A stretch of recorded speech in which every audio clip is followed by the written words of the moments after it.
घोर कलयुग का ये समय है। इस समय में मन इंद्रियां बड़े फैलाव पे हैं। मौसम बदलता है और लोग कहते हैं गर्मी का मौसम है, शायद इसलिए क्रोध आता है, इसलिए इंसान कुछ गलत कर्म करता है। जी नहीं, ये सब बहानेबाजी है। असल में खान पान में जहर, सोच में जहर, देखने में जहर, सुनने में जहर, तो नेचुरली कहर बरसता है। इंसान की भावनाएं ऐसी हो गई हैं, इंसान की सोच ऐसी हो गई है, वो मतलब परस्त हो गया है, स्वार्थी हो गया है। अपना उल्लू सीधा करने के लिए वो किसी भी हद तक गिर सकता है, अपना उल्लू सीधा करने के लिए वो कुछ भी कर सकता है। तो आज के दौर में जो समय चल रहा है, जो समय की चाल को पहचान लेते हैं वही जिंदगी में सुखी रहते हैं, उन्हें ही परमानंद मिला करता है।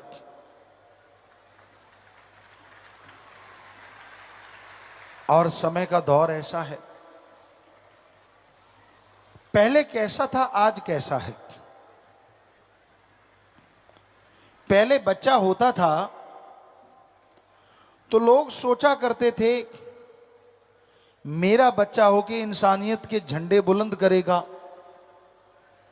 सदियों के समय में भक्ति इबादत किया करेगा, सबसे ज्यादा भक्ति मेरा बेटा ही करेगा, अच्छा नेक इंसान मेरा बेटा सबसे बढ़िया बनेगा, मालिक के दर्शन मेरा बेटा ही करेगा। और आज के दौर में बच्चा गर्भ में होता है, मेरा बेटा नोटों की मशीन बनेगा, ये कहते लोगों को पाया गया। ये वो बनेगा, ऑफिसर बनेगा, ये बिजनेसमैन बनेगा, ये वो बनेगा। पहले से ही शुरुआत हो जाती है, बच्चा भी गर्भ में है।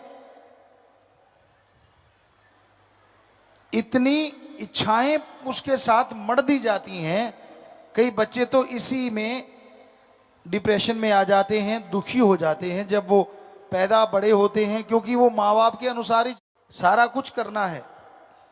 हम नहीं कहते कि सारे माँ बाप गलत गाइड करते हैं, पर बच्चे की भी तो इच्छाएं होती हैं। माँ बाप का एक पैमाना सा बन गया, एक होड़ सी लगी हुई है, बच्चों की मेरिट आनी चाहिए भाई। खुद कभी स्कूल के पीछे से निकला हो, खुद की 3rd डिवीजन रही हो, खुद चनों की बोरी दे दे के पास हुआ हो,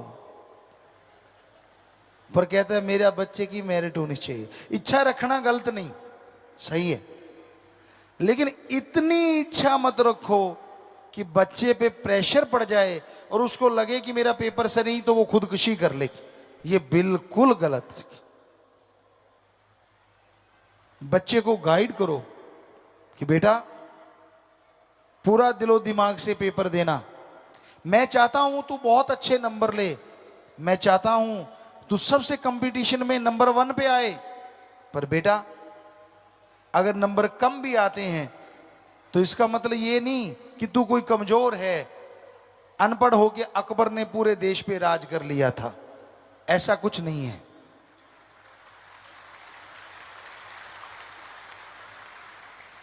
पर आप तो कहते देख ले, अगर नंबर आगे कम तो फिर देख लेना। वो एक चुटकुला सा बड़ा चला था, आजकल भी चल रहा है, पहले बहुत पहले ही वो शुरू हुआ था, कि कहता भाई अगर तेरे नंबर अच्छे ना आए तो फिर मुझे बाप ना कहना।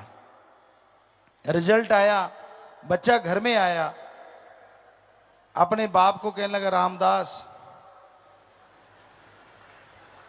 कहने लगा क्या हुआ, कहता यार मैं फेल हो गया। क्योंकि बाप तो कहना नहीं, उसने कहा था। तो ऐसे रामदास मत बनो जो ये कहना पड़े बच्चे को। ठीक है, इतना प्रेशर मत डालो अपने बच्चों पे, उनको मोटिवेट करो, पर उसका एक लेवल होता है। इतना भी मत करो कि सारी उपेक्षाएं इच्छाएं उसी पे मर दो।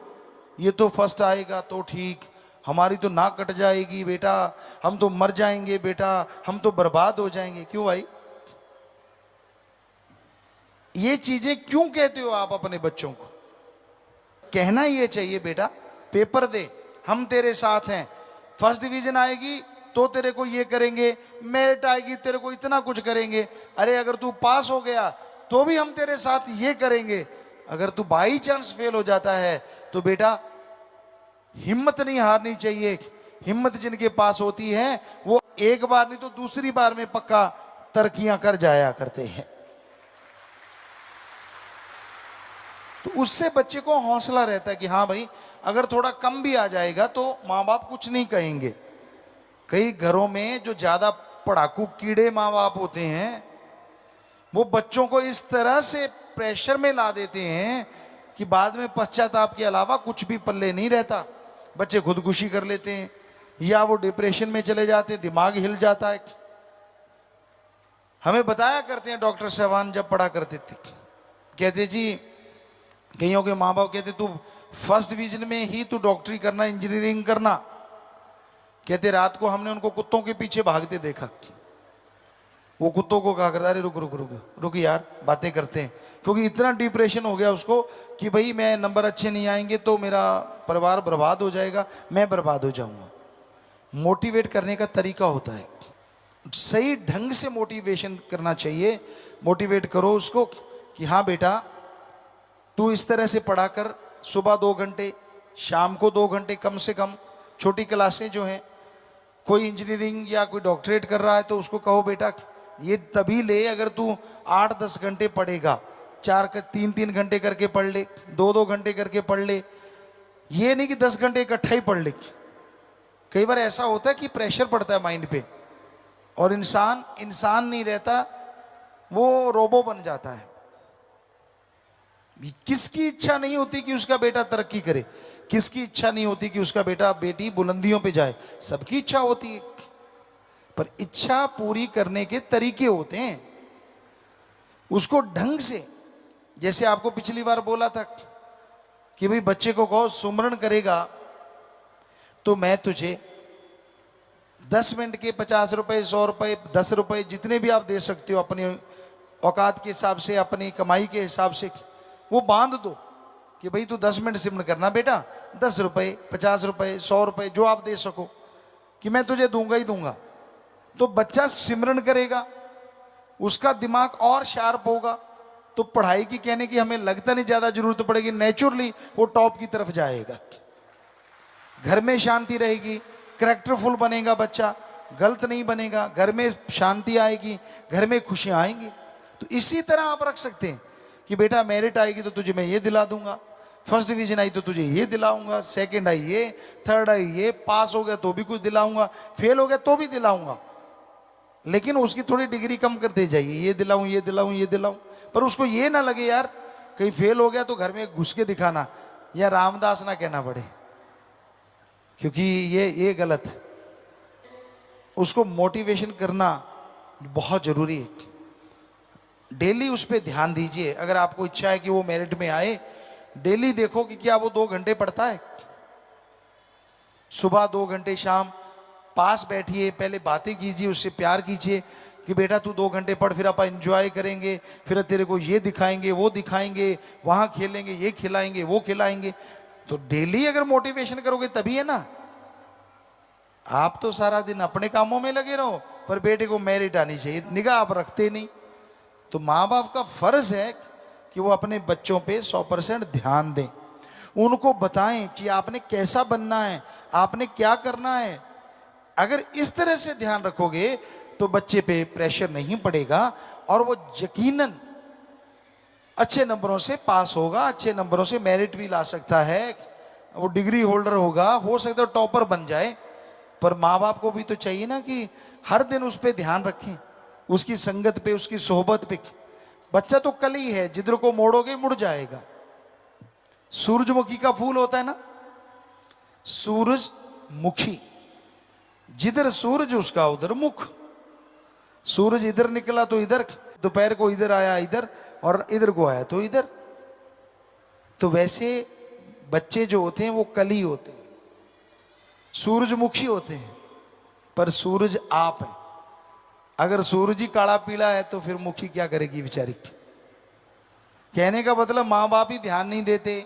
माँ बाप तो गप मारते हैं सारा दिन, उसके सामने बैठ बैठ के ताश के पत्ते खेलते हैं। तो बेटा कौन सा तीर मारेगा, छुप के वो भी ताश खेलेगा।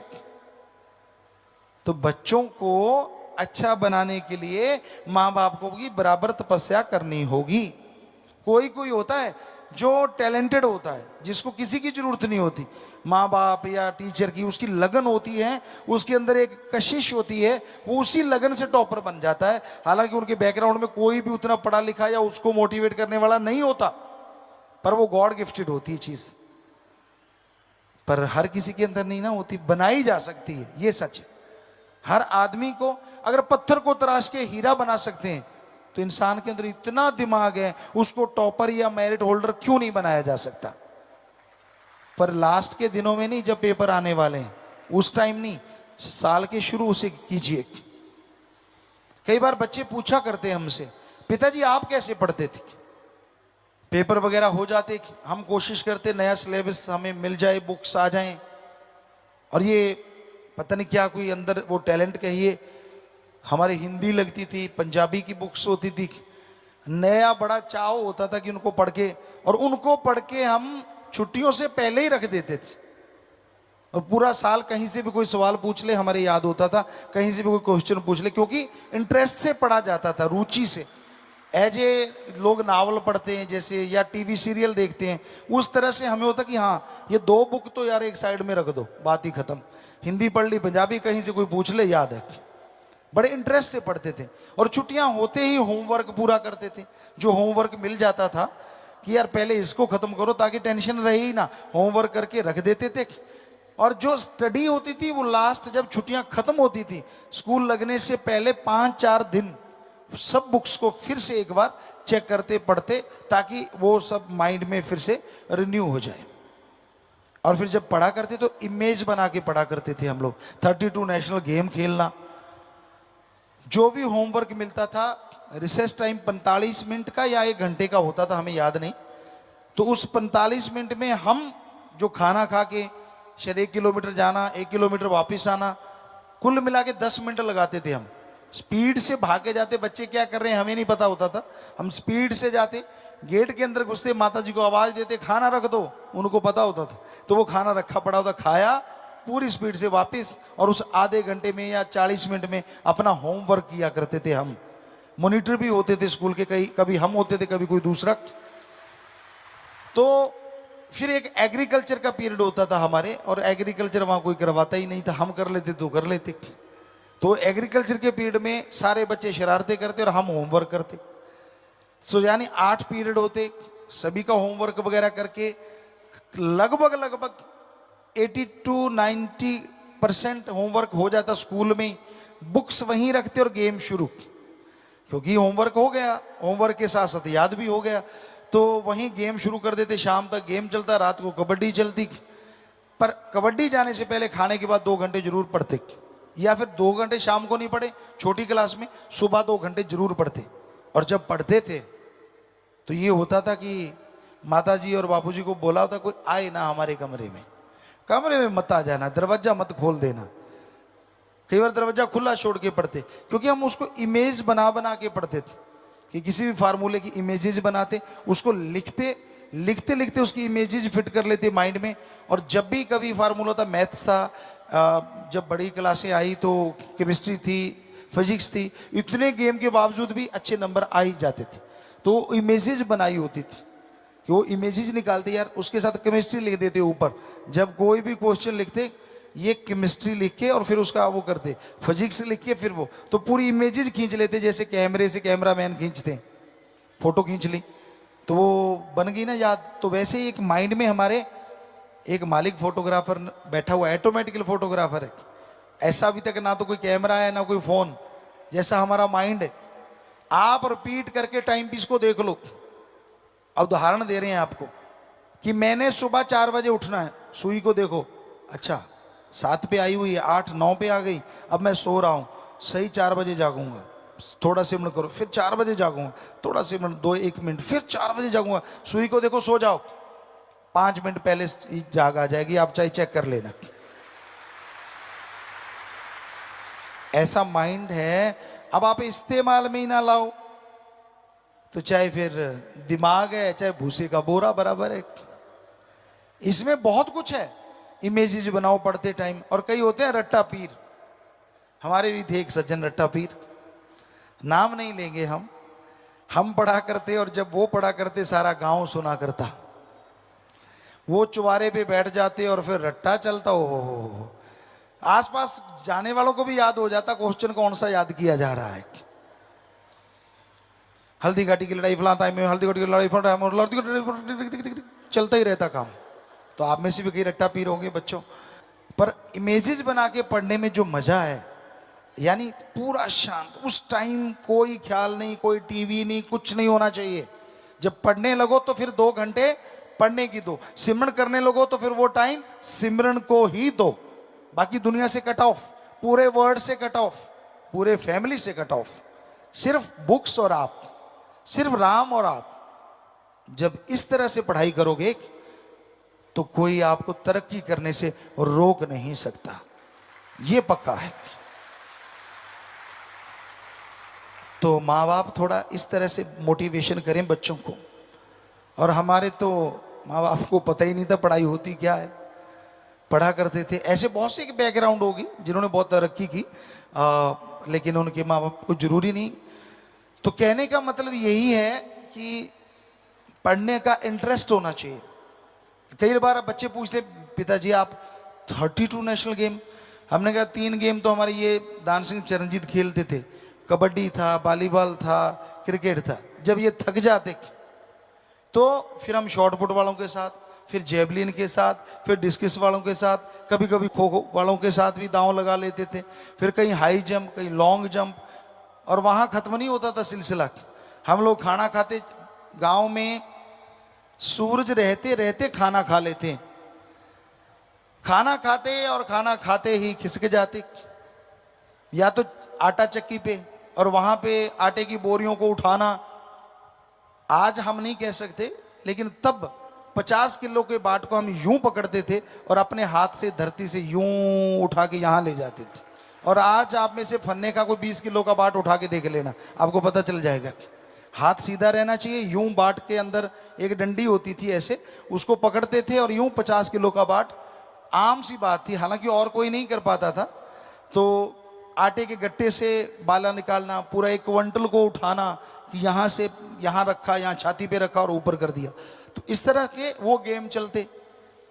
फिर कबड्डी होती गांव में, बुजुर्ग एक तरफ खेलते, हम लोग जब चंद्रमा होता तो हम लोग एक तरफ खेलते, वो कबड्डी होती।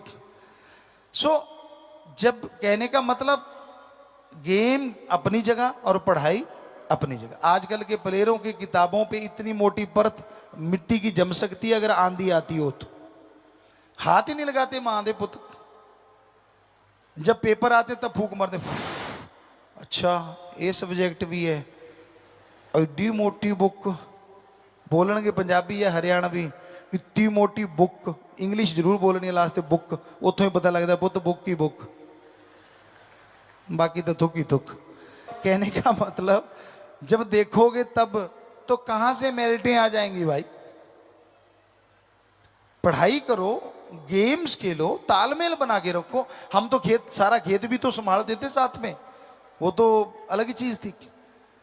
सारे गेम वगैरह खेले, शाम को फिर सारी रात ट्रैक्टर चलाना, वहां पड़ोसी थे वो भी जानते हैं, सारी सारी रात भी चलाया करते थे। तो आदमी कर्मठ होना चाहिए, आलसी ना बनो। एक शायर ने लिखा था, कहता एक जमाना होता था जब सब लोग जंगल जाते थे, आज जमाना आ गया जंगल घर में समा गया। हर हकीकत है। पहले बोतल ली, सुबह सुबह जाना, कम से कम 2 किलोमीटर, 2 किलोमीटर आना। आज वालों को तो बीच में काम हो जाए कईयों का। तो आजकल तो बेडरूम के साथ है, कईयों की रसोई के भी साथ है। बनाते बनाते आ गया तो दूर ना जाना पड़े। तो ये चीजें आम हो रही हैं, हैरानी की बात है। फिर तंदुरुस्ती आएगी कहां से? हम नहीं कहते कि अटैच्ड बाथरूम नहीं होना चाहिए, होना चाहिए। आप अटैच्ड बाथरूम रखो, अच्छी बात है, कोई हर्ज नहीं, लेकिन घूमना ऐसे करना, तो अच्छी शिक्षा बच्चों को दो। वहीं पे फिर आते हैं, और जैसे मौसम गर्मी का आ रहा है, इसमें पानी का इंतजाम आप जरूर रखिए। छत पे पानी का सुबह सुबह कोई बर्तन, पंजाबी जी में कहते हैं तो कूंडा, मिट्टी का बर्तन होता है, हो सके तो कोई छाया वाली जगह हो आपको पता है कि सूरज चढ़ा और फिर ढलता है तो आपकी दूसरी मंजिल की छाया आती है, पक्षी आ जाए, वहां पानी रख दो। हो सके तो साथ संगत कोई ऐसा सिस्टम चला ले, अगली सत्संग पे कोई अनाउंस कर देंगे कि हर ब्लॉक की तरफ से एक प्याओ लग जाए, यहाँ रास्ते पानी मिले। पर मजा तब है पानी उनको मिले जिनके पास पानी का कोई साधन नहीं। बेचारे जो रोड्स पे सोए पड़े होते हैं, स्टेशनों पे रहते हैं, या गरीबी में गांव में बेचारे जिनके पास कोई साधन नहीं है, अगर उनको पानी का इंतजाम करो तो मजा तब है। तो मौसम जो ये गर्मी का आ रहा है, सर्दी में आपको कहते हैं बस्तर दो, और गर्मी में पानी जरूरी है, क्योंकि बॉडी पानी की बनी हुई है और गर्मी बहुत ज्यादा होती है, तो पानी वैसे ही उड़ता रहता, आदमी सूख जाते हैं भाई, पेड़ पौधे सूख जाते हैं। तो ये जरूर ध्यान रखें, और जिनको जरूरत है सामान वहां पहुंचना चाहिए, ये जरूरी है। कहीं आप फेंक के आ जाओ वो मजा नहीं है। हाथ से चाहे एक का भी आपने पानी पिला दिया प्यासे को, या किसी अंगहीन अपंग का इलाज एक का भी करवा दिया बजाय फेंकने के, वो 1000 गुना अच्छा है वहां फेंक के पैसे आने से, जो आपने इलाज करवाया, जो बेसिकली जो आपने उसको ठीक करवाया। तो प्यारी साथ संगत जियो, मौसम के अनुसार सेवा की जरूरत है। आप जाएंगे देखेंगे, बेचारे के अंगहीन होते हैं, अपंग होते हैं, वो उतना इंतजाम तो उनसे हो नहीं पाता। जैसे जैसे गर्मी बढ़ती है पशु पक्षी कुरला उठते हैं। सरपंच जो बने हैं सत्संगी, अगर हो सके तो आवारा पशुओं के लिए एक जगह जो शामलाट या पंचायती भूमि हो, उस पर 4 दीवारी करके पानी का, हरे चारे का अगर इंतजाम हो सके तो इससे बढ़िया कोई चीज नहीं हो सकती, अगर आप कर पाए तो। गरीब आदमियों के लिए प्याऊ वगैरह लगा दें, पानी वहां पे उपलब्ध करवा दें, इससे बढ़िया कुछ नहीं होता। जैसा समय होता है संत पीर फकीर वैसी बात करते हैं। अमल करना आपका काम है, बताना हमारा फर्ज। उम्मीदें इच्छाएं रखना गलत नहीं होता, पर उनको एकदम से पूरी हो। मैं हथेली पे सरसों जमाऊंगा, हथेली पे सरसों कभी जमा नहीं करती। उसके लिए जमीन चाहिए, उसके लिए जुताई चाहिए, उसके लिए बिजाई चाहिए, उसके लिए निराई गुड़ाई चाहिए। तो ये सारी चीजें होती है तब जाके फसलें आती हैं। तो बच्चों, पढ़ने वालों, खास करके आप भी जरूर रोजाना पढ़ने की आदत डालो, चाहे 2 घंटे ही पढ़ लिया करो, फिर लास्ट में जाके दिक्कत नहीं आती। और खेलने वाले बच्चे हैं, उनको भी यही चाहिए कि गेम के साथ साथ पढ़ाई की तरफ भी पूरा ध्यान दिया करें, तो जरूर फायदा होगा, जरूर आपके अच्छे अंक आएंगे, जरूर माँ बाप का नाम रोशन आप कर पाएंगे। कलयुग में मृत संजीवनी अगर कुछ है तो वो है राम का नाम। इंसान मालिक का नाम जपता रहे, लेट के बैठ के काम धंधा करते हुए, तो उसके अंतःकरण की सफाई होती रहती, उसके अंतःकरण में आत्मबल आता रहता है, और अंदर की शक्ति हासिल करके वो इंसान दुनियादारी में, रूहानियत में तरक्की करते चले जाते हैं। राम का नाम लेने से पहाड़ जैसी बीमारियां कंकर में बदल जाती हैं। राम का नाम लेने से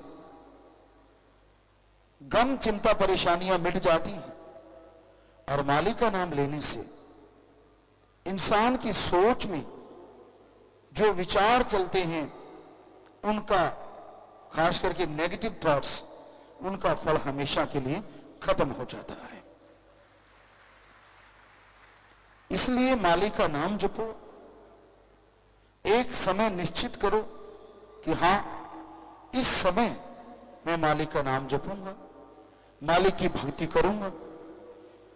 तो वो भक्ति, वो मालिक का लिया गया नाम आपको बहुत सारी परेशानियों से बचा देगा।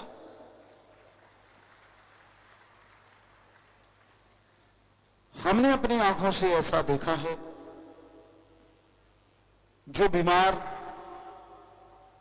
भयानक बीमारियों से ग्रस्त होते हैं और उनके अंदर भावना आ जाती है कि वो कभी भी तंदुरुस्त नहीं होंगे, जिनको डॉक्टर बोल देते हैं कि ये तो मालिक के आश्रय है, हमारे बस में नहीं है। दूसरे शब्दों में डॉक्टर जिन्हें जवाब दे देते हैं। हमने ये देखा है, राम नाम का जाप करते हुए, सेवा सुमरण करते हुए वो लोग बीमारी को हरा के जिंदगी की बाजी जीत जाते हैं। और वही डॉक्टर जो इलाज कर रहे होते हैं दंग रह जाते हैं, क्योंकि उनके हिसाब से जिनकी जिंदगी कुछ महीने कुछ दिन की होती है, कैसे वो सालों साल तंदुरुस्ती से जीते रहते हैं। तो ये हकीकत है, ये कोई कहानी नहीं है, ये सच है कि राम का नाम इंसान को अंदर बाहर से खुशियों से भर देता है, रूहानी तंदुरुस्ती ताजगी से भर देता है। इसलिए राम का नाम लेते रहना चाहिए। और राम नाम लेते समय आप कभी भी समय बर्बाद की बात ना सोचें। आपको कई बार लगता है कि यार मैंने इतना समय भगवान को दे दिया, बाकी किसको उलाहना दोगे, बाकी किसके लिए टाइम दिया। वही औलाद एक दिन छोड़ देती है, बड़ा दर्द होता है। जिनको सींच के बड़ा करते हो आप, और जब आपके सामने ही आपके विरोध में खड़े हो जाते हैं। इंसान कभी सोचता भी नहीं कि ऐसा होता है या ऐसा होगा, लेकिन जब हो जाता है तो इंसान सोचता है ये क्या हो गया। तो वो जो समय आपने उन पे लगाया था तो उसका नतीजा यह निकला। अगर वही समय आप राम नाम में लगाएं, वही समय प्रभु भक्ति में लगाएं, सतगुरु अल्लाह राम के प्यार में लगाएं, वो समय बेशकीमती हो जाएगा और आपकी जिंदगी में बहारें ले आएगा।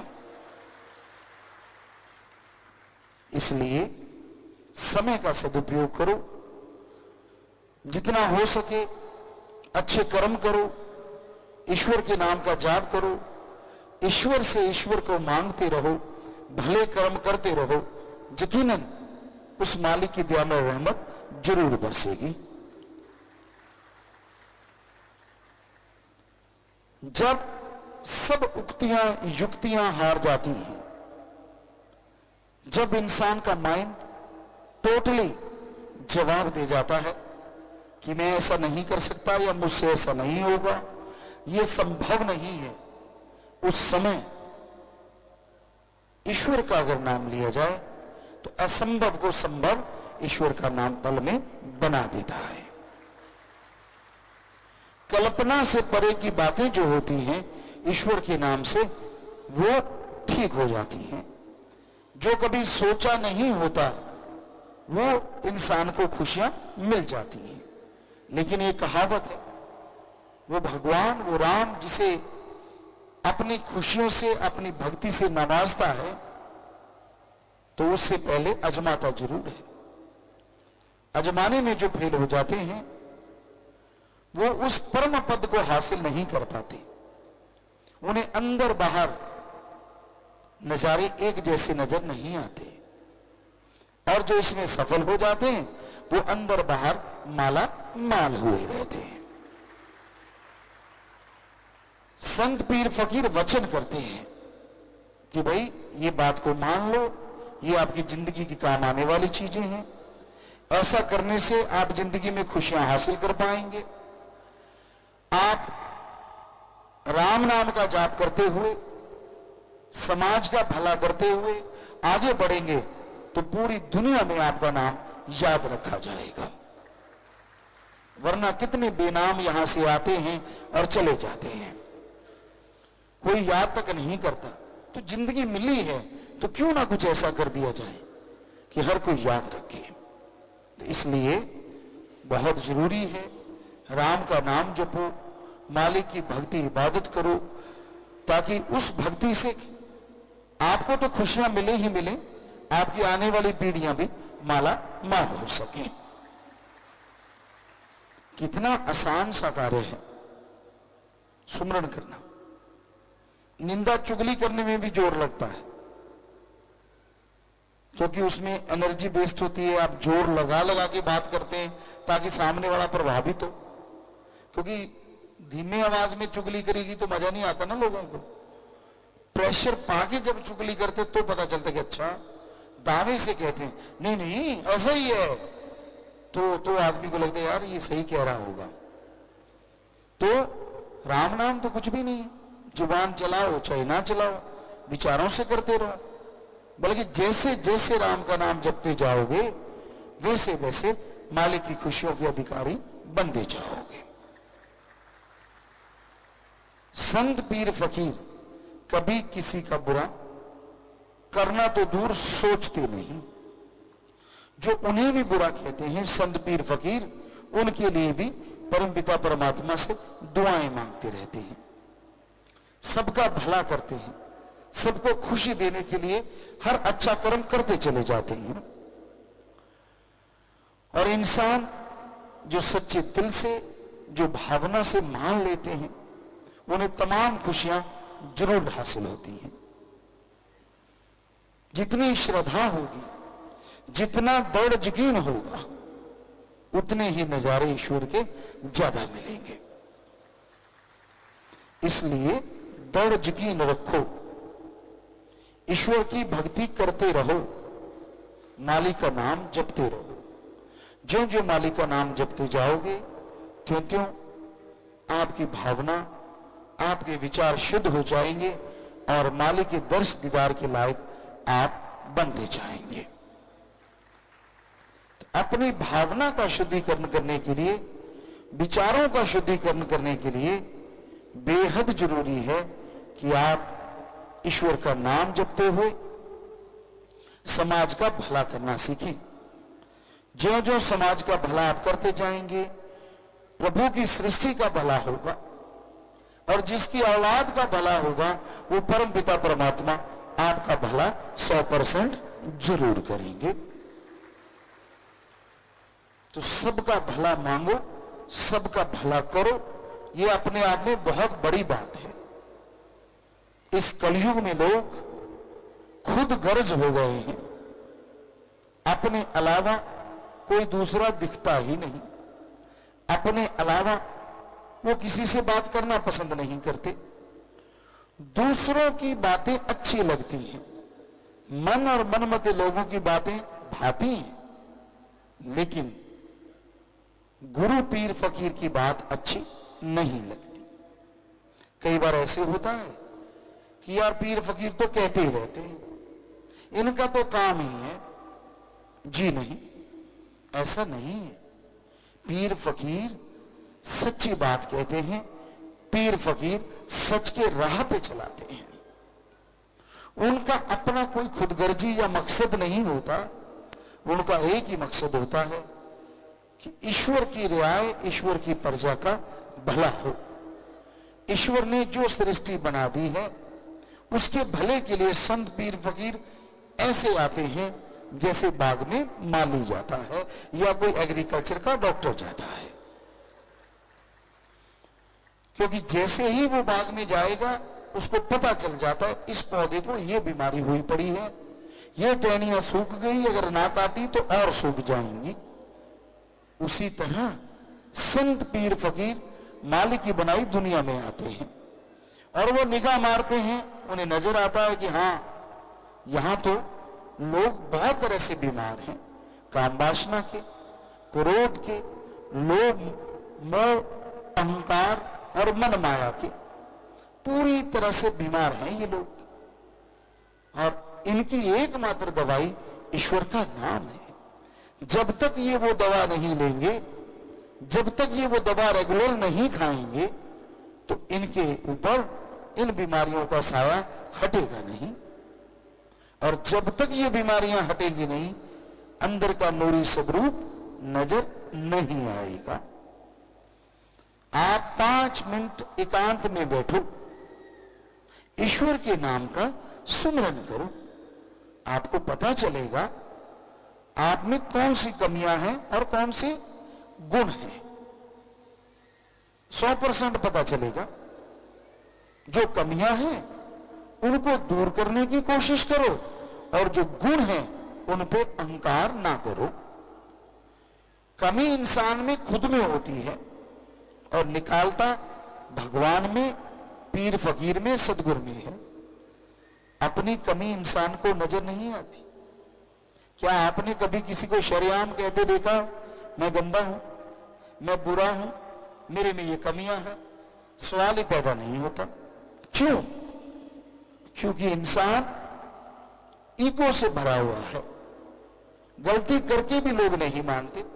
बड़ों की छोड़ो, हमने छोटे छोटे बच्चों को देखा 4-5 साल के, 3 साल के, उन्हें सॉरी कहलवाने के लिए माँ बाप को पसीना आ जाता है कि बेटा बोल दे सॉरी, नहीं बोलते। इतनी अकड़, इतनी ईगो इंसान के अंदर क्यों आती है? ये माँ बाप की कमी की वजह से होता है। माँ बाप अगर शुरू से बच्चे को सिखाएं कि गलती को गलती मानो, यानी गलत को गलत और सही को सही, ये पहचान होनी चाहिए। कई बार आप लाड प्यार में आके अपने बच्चों को सही गलत का अंतर करवाना भूल जाते हो और बड़े होने पे उनको लाइफ में बहुत सारी प्रॉब्लम का सामना करना पड़ता है, क्योंकि उन्होंने सिर्फ हाँ ही हाँ देखी होती है। वो कभी ना करना जानते ही नहीं होते। उन्होंने प्यार ही प्यार देखा होता है। उन्हें पता ही नहीं होता कि वो लोग गलती भी करते हैं। तो सीधी सी बात है, आपका बच्चा गलत काम करता है, गलत जिद करता है, कभी पूरी ना करो। क्योंकि आज छोटी गलत जिद पूरी करते हो, बड़े होकर कोई गलत जिद करेगा जो पूरी नहीं कर पाओगे और आपके रिश्ते तार तार हो जाएंगे। इसलिए जायज जो बच्चों की बात है उसको मानना चाहिए और जो नाजायज बात है बच्चों को मनवाना चाहिए कि ये गलत बात है, ये सही नहीं है, ताकि बच्चा सही और गलत की पहचान बचपन से ही लेके बड़ा हो। उसे समझो कि ये गलत होता है और ये सही होता है। हद से ज्यादा कुछ भी सही नहीं होता।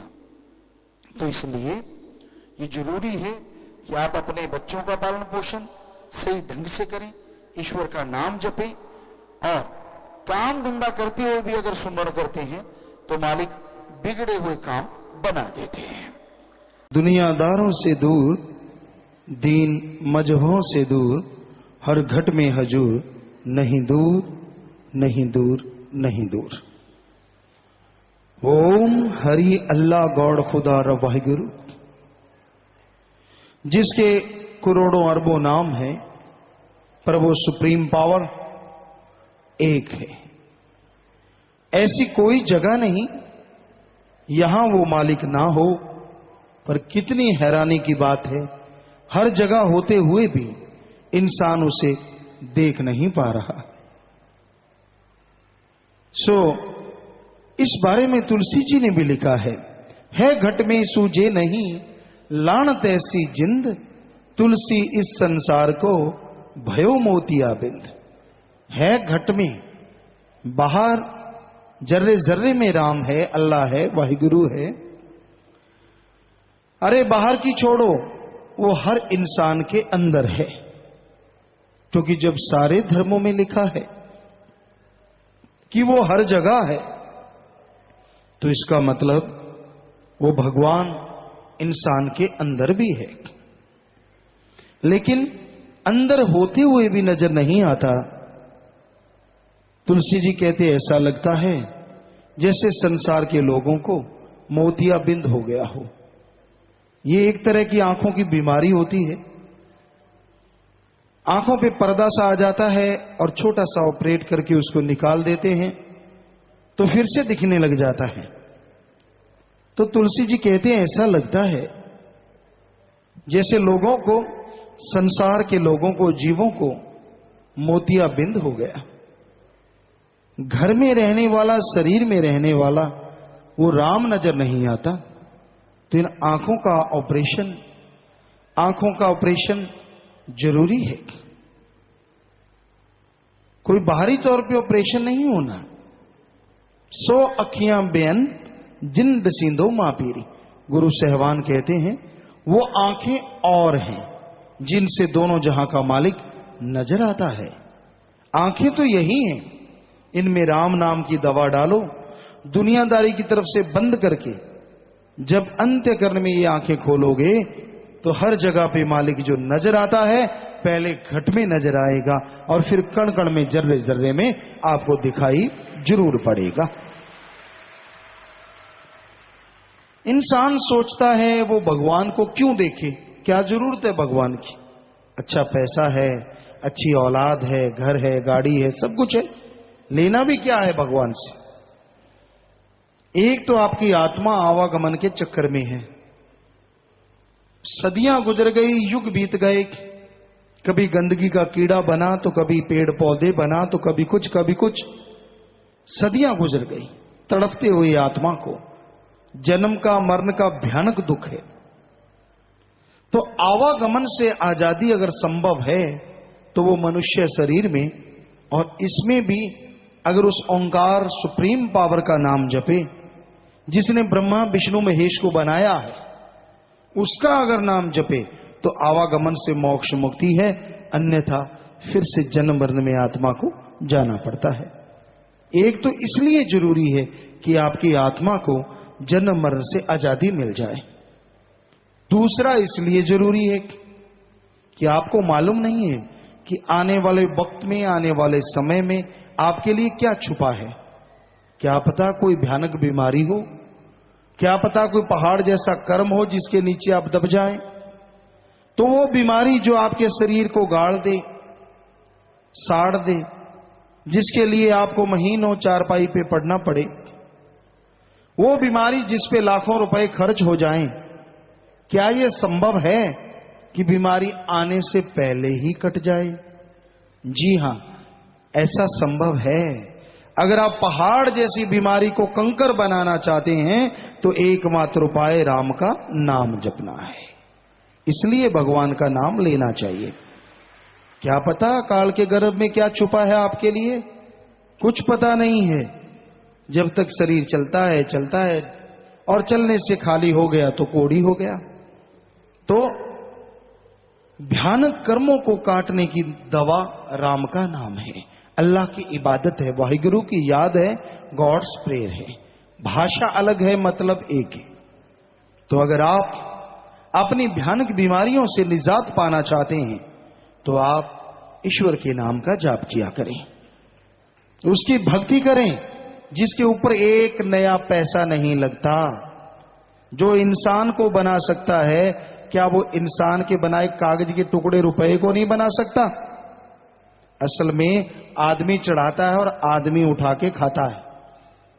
क्या आप बता सकते हैं कभी आपने अल्लाह को, वाहिगुरु को, राम को, गॉड को पैसा उठाते देखा हो? हम चढ़ाते हैं और हमारे जैसे ही रगड़ जाते हैं। सोच के देख लो, भगवान पैसे का भूखा कैसे हो सकता है? इंसान का शरीर, जिसे बड़े से बड़े डॉक्टर, बड़े से बड़े साइंटिस्ट 15 से 20% पढ़ पाए हैं। पूरी स्टडी चल रही है बॉडी की, लेकिन पूरा नहीं पढ़ पाए, सिर्फ 15% बड़ी मुश्किल से पढ़ पाए हैं। तो ये गजब का शरीर जो भगवान ने बनाया है, जब इसको इंसान नहीं पढ़ पाया तो जो भगवान ऐसा शरीर बना सकता है तो क्या इस शरीर के द्वारा बनाए कागज के टुकड़े रुपए को नहीं बना सकता भगवान? वो बना सकता है, लेकिन वो किसी के पैसे का भूखा नहीं है। अरे संत को भी मांगना न चाहिए। मांगन मरण समान है, मत कोई मांगो भीख, मांगन से मरना भला, ये सदगुरु की सीख। मांग के नहीं, कर्म जोगी बनो।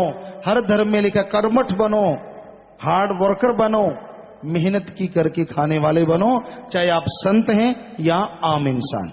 हर किसी को कर्म करके खाना चाहिए, ये धर्मों का पहला असूल है।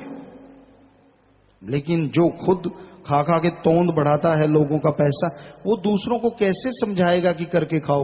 वो तो कहेगा एक चढ़ाओ 10 पाओ। तो सामने 10,000 रख दो, झोली फैला के खड़े हो जाओ कि बाबा 10 ले ले, लाख वापस कर दे। आपने ही तो बोला है 1 के 10 मिलेंगे, इसका मतलब 10 का तो लाख मिलेगा ही। तो आगे से जवाब मिलेगा, यहां नहीं मिलेगा, घर जाके मिलेगा। जो सामने नहीं दे सकता, घर जाके क्या खाक देगा? हिम्मत है तो सामने दे। सो असलियत ये है, कोई देता दूता नहीं। भगवान जब खुद लेते नहीं, उसके भक्त क्यों लेते हैं? असल में बुद्धू बनने को दुनिया तैयार है और बनाने वाले भी तैयार हैं। बुद्धू बन रहे हैं, बनाने वाले बना रहे हैं। काल की ये नगरी है और इसमें कोई खिला रहे हैं, कोई खाए जा रहे हैं। बस पागलपन चल रहा है। भगवान कभी किसी से कोई पैसा नहीं लेता। अगर उसके लिए पैसा लगाना है तो किसी बीमार का इलाज कर दो, किसी भूखे को खाना खिला दो, प्यासे को पानी पिला दो, अंगहीन अपंग लाचार का इलाज करवा दो। अरे मरने के बाद आंखें किसी अंधे के लगवा दो। यकीन मानो ये आपका सच्चा दान होगा और आपकी पीढ़ियों तक का इसका फल जरूर मिलेगा। सो पाखंड में ना पड़ो, ढोंग में ना पड़ो, इसमें कुछ रखा नहीं है। नेक काम करो, परमार्थ करना चाहिए। कमाई का 10वां 15वां हिस्सा निकाल के रखो। और जहां पीर फकीर कहें कि भाई अपनी बीमार है उसका इलाज करवा दो, उसका घर बना के दे दो। जैसे बलाक यहां बनाते 63 कार्य साथ संगत कर रही है, जो एक से बढ़ के एक इंसानियत का कार्य है। और जो इसमें लगे हुए हैं, मालिक उन्हें अंदर बाहर कमी नहीं छोड़ते। सो मानवता, भलाई, इंसानियत, सृष्टि का सेवा करना, भला करना ही भगवान की सेवा है। सो उस मालिक की सेवा अगर करना चाहते हो तो मालिक की बनाई औलाद का भला करो। यकीन मानो मालिक आपका भला जरूर करेंगे। तो मालिक हर जगह है। शास्त्र नाम जी कहें यह, तेरा काम प्रेम करना, सबसे प्रेम करो। कौन क्या है, क्या लेना है, कोई धर्म बुरा नहीं। अगर आपको लगता है कि आपके वाला धर्म बढ़िया है, ठीक है। दूसरे को घटिया कहने से क्या आपका ज्यादा बढ़िया बन जाएगा? आपका बढ़िया है, बढ़िया है, दूसरे को घटिया मत कहो। हर धर्म में जितने भी संत पीर पैगंबर आए वो पूजनीय हैं। उन्होंने लोगों को सही रास्ता दिखाया। सारी उम्र, सारी जिंदगी इंसानियत के लिए लगा दी, ना कि कोई राजपाट के लिए जिंदगी लगाई। लेकिन उनके वचनों पे अमल कोई करे तो ही बात बने ना। नकाब पहनने से बात नहीं बनती। किसी का भेष धार लो, कोई कपड़े अलग तरह के पहन लेने से कोई मालिक का प्यारा नहीं बनता। मालिक का प्यारा बनता है अपने कर्मों को सुधारने से और वचनों पे अमल करने से। जब इंसान अपने कर्मों को पवित्र कर लेता है, वचनों पे चलने लगता है, तो मालिक की कृपा दृष्टि के काबिल बन जाता है। तो यही सच्चे दाता फरमा रहे हैं, हौ में खुदी को छोड़ मालिक का ध्यान धरना। खुदी अहंकार छोड़ दो, मैं मेरा कुछ नहीं है। एक तरफ तो कहता है मालिक सब कुछ तेरा है, और जरा सा हाथ लगाया कहता है ये क्या हो गया? तो ये तो बिल्कुल गलत है। उस मालिक का सब कुछ है, इसमें कोई दो राय नहीं। आपके बाप दादा बुजुर्ग जितने आए यहां बना के गए और यहीं छोड़ गए। आज आपका कब्जा है, जो आप बना रहे हो एक दिन छोड़ के चले जाओगे, आपकी औलाद का कब्जा हो जाएगा। है यहां कब्जा, परमानेंट किसी का नहीं होता। इधर जो बना रहे हो 7 1 इंच जगह नहीं जाएगी, एक नया पैसा बैंक बैलेंस से नहीं जाएगा। अजी और क्या जाना है, ये आपका शरीर जो सबसे ज्यादा आपका अपना है, इसको सबसे ज्यादा आपका अपना बेटा बेटी आग में रख के जला देंगे, धरती में दफना देंगे। आपने भी ऐसा किया होगा, जब बारी आपकी आएगी तो आपके साथ भी ऐसा ही होगा। ये आपको मालूम है। ढंग के कपड़े तक कोई शरीर पे नहीं डालता, वो भी उतार लिए जाते हैं। कहां घूम रहे हो, किधर फिर ध्यान है आपका? यहां से कुछ साथ जाने वाला नहीं। हमारे कहने का मतलब ये नहीं कि कर्म ना करो, कर्म करके जितना मर्जी कमाओ, पर किसी का हक मार के कभी ना खाओ, क्योंकि वो जहर के मानिद है। आत्मा के लिए, अपने घर परिवार के लिए आपका कर्तव्य है, आपका फर्ज है।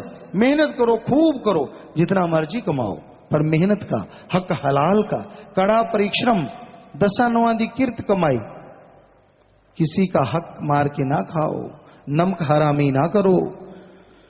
सो बुरे कर्म करके जो कमाते हैं वही दुखी रहते हैं। जो ऐंठते हैं, अहंकार करते हैं, वो भी दुखी होते हैं। कभी कड़वा ना बोलो, जो बोली बिगाड़ होते हैं, दुनिया में कोई उनको मुंह नहीं लगाता, रूहानियत में तरक्की नहीं कर पाते। सो बोलने से पहले तोलो। कुछ बोलने जा रहे हो तो आप पहले तोलो, ऊंट की तरह बैठे बैठे फर फर मत करते रहो। राजस्थान में ये कहावत है। सो कहने का मतलब, आपने कहना है कुछ, उससे पहले सोचो कहने क्या जा रहे हो, उसका रिजल्ट क्या है। मेरे से निकल गया धक्का है, सामने से कोई मिला नहीं, निकले तो क्या, और मिल गया तो फिर निकलेगा भी नहीं। सो अच्छा नहीं है किसी को भी बुरा कहना, किसी की निंदा करना, किसी को गलत कहना, इससे बड़ी गलती कोई हो नहीं सकती। इंसान को सोच समझ के बात करनी चाहिए। अपनी मां को कहो बुरा, नहीं कहता इंसान, और कहना भी नहीं चाहिए, पर तब तो बुरा नहीं निकलता। सो अपने खुद को बुरा कहो, कभी नहीं कहता। दूसरों को बुरा कहने में क्या लज्जत आती है? क्या आपके अंदर बुराइयां नहीं? क्या आपके अंदर गलत कर्म नहीं? अगर आपके अंदर गलत कर्म हैं, बुरे कर्म हैं, तो दूसरों को बुरा क्यों कहते हो? पहले घर का हुजरा साफ कर जाना के आने के लिए अपने अंदर को पवित्र कर लो, ताकि मालिक की दया में रहमत से आप लवरेज हो जाओ, और अंदर से मालिक के दर्शन से आप निहाल हो जाओ, माला माल हो जाओ।